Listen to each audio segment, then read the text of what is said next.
जब जब होई धर्म की हानि, बरही असुर अधम अभिमानी। क्या बात है, क्या बात है। दास जी, अभी आपने एक पंक्ति पढ़ी थी, यदा यदा ही धर्मस्य, पंक्ति नहीं श्लोक, श्लोक जो पढ़ा था आपने गीता का, यदा यदा ही धर्मस्य, सारांश उसका यही है कि जब जब धर्म पर संकट होता है, उसी से मिलती जुलती बात लगभग जो है रामचरितमानस में है।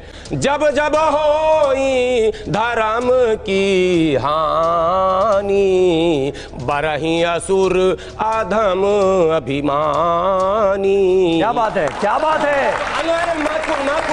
तब तब धर प्रभु विविध शरीरा, हरहि दया निधि सज्जन पीड़ा। अब एक सवाल इसमें पैदा होता, यदा यदा ही धर्मस्य पूरा पढ़ेंगे और इसका भी अर्थ निकालेंगे। विद्वान महाराज से के सामने तो हम कुछ भी नहीं, ABCD भी नहीं है, जो रात दिन तो यही प्रवचन करते हैं। यदि 16वीं 15वीं 14वीं 13वीं गजनबी से लेकर और औरंगजेब तक, हाँ, इतना बड़ा कुकर्म, इतना बड़ा न्याय, भगवान की मंदिर, चाहे वो भगवान शिव के मंदिर हो उसका भी वर्णन आ रहा, और मथुरा के मंदिर का हो उसका भी वर्णन आ रहा, और भगवान राम का भी आ ही गया, बाबर भी उसी के औलाद थे। ये सब कुछ हुआ और कोई अवतार नहीं आया इनका नाश करने के लिए। ये भी एक सवाल होगा सर।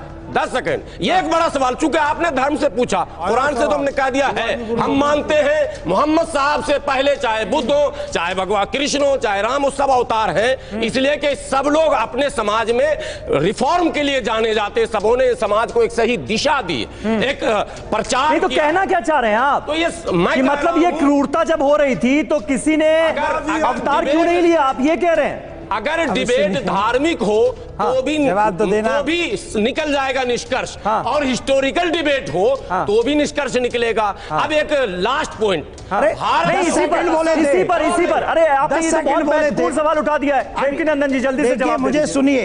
मैं इनके प्रश्न का जब जब हो धर्म के हानि बाढ़ असुर अधम अभिमानी, तब तब धरे प्रभु विविध शरीरा, विविध का चर्चा नहीं किया इन्होंने, विविध शरीरा है, विविध शरीरा, वो ऑलवेज नहीं आते, कभी कभी अपनी शक्तियों को भी भेजते। और जब सुनिए ना, अरे सुनिए ना, हम कथावाचक, हम कथावाचक, सुनो।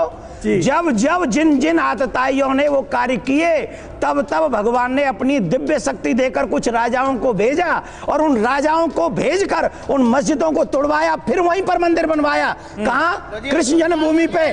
सुनिए, मस्जिद भी बनी तो तोड़ के बनवाई गई है। सुनिए, फालतू बताइए। मैं विविध शरीरा खुद के मंदिर, भाई व्याख्या कर रहे हैं आपकी टिकट पक्की है, आप रुकिए। आपकी हिंदू धर्म तो पुराना है ना, ये इतिहास पुराना है, सबसे पुराना है ना, ये तो आप मानेंगे हाजी साहब, फिर उसमें क्यों आप बीच में जामा तोड़ के कह रहे हैं कि मस्जिद हाँ, तो बाद में पहले मंदिर था, फिर तोड़ के मस्जिद बनाई गई, फिर मस्जिद को तोड़ के फिर मंदिर बनाया गया, मस्जिद ये हुआ है। ठीक है, स्वीकार कर लिया कम से कम। आज एक बात स्वीकार करता हूं, पहले आपने मंदिर तोड़े, उसी जगह पर हमारे धार्मिक राजाओं ने तुम्हारी मस्जिद तोड़ी, और फिर तुमने मस्जिद मंदिर तोड़े, फिर राजाओं ने, ये इतिहास है कृष्ण जन्मभूमि का, सच हो गई, ये कृष्ण जन्मभूमि का इतिहास है। अब सुनिए मेरी बात। लेकिन देवकीनंदन जी, ये सिलसिला तो गलत था ना, ये आप भी मानेंगे? क्यों गलत बंद होना चाहिए ना? ये पहले किसने किया शुरू? तो एक आजाद मुल्क है भारत। अब मैं बता देता हूं, 1947 के बाद, अभी मेरी बात एंड नहीं हुई, आप 47 1947 के बाद